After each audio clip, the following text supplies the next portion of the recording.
வணக்கம். ஆகாஷ்வாணி புதுச்சேரி செய்தி சுருக்கம் வாசிப்பவர் கிருஷ்ணமூர்த்தி ராமசுப்பிரமணியன்.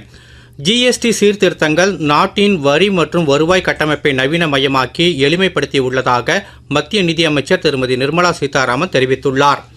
சட்டவிரோத மற்றும் போலி வர்த்தகத்தில் இருந்து மக்களை பாதுகாக்க மத்திய அரசு உறுதி பூண்டுள்ளது என்று மத்திய சட்டத்துறை அமைச்சர் திரு அர்ஜுன் ராம் மேக்வால் தெரிவித்துள்ளார். வளர்ச்சி அடைந்த மற்றும் வளமான பாரதத்திற்கான செயல் வீரர்கள் மாணவர்கள்தான் என்றும், எனவே ஒவ்வொரு மாணவரும் புதிய கல்விக் கொள்கை 2020 தொலைநோக்கு திட்டங்கள் மூலம் பயனடைய வேண்டும் என்று மத்திய கல்வி அமைச்சர் திரு தர்மேந்திர பிரதான் கூறியுள்ளார்.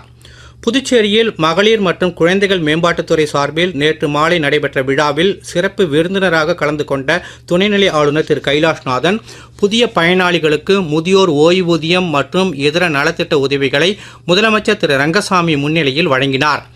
புதுச்சேரியில் வர்த்தகம் புரிவதை எளிதாக்குவதற்கான மசோதா மாநில சட்டப்பேரவையில் நேற்று நிறைவேற்றப்பட்டது.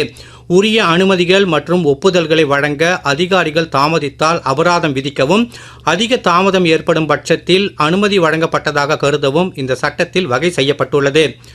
நாளை மறுநாள் 21ஆம் தேதி மாலை பூமி சூரியனுக்கும் சனி கிரகத்திற்கும் இடையே நேர்கோட்டில் வரும் வானியல் நிகழ்வின் போது புதுச்சேரியில் பொதுமக்கள் தொலைநோக்கி மூலம் சனி கிரகத்தை தெளிவாக காண டாக்டர் அப்துல் கலாம் அறிவியல் மையம் சார்பில் லாஸ்பேட் ஹெலிபேடு மைதானத்தில் சிறப்பு ஏற்பாடுகள் செய்யப்பட்டுள்ளன.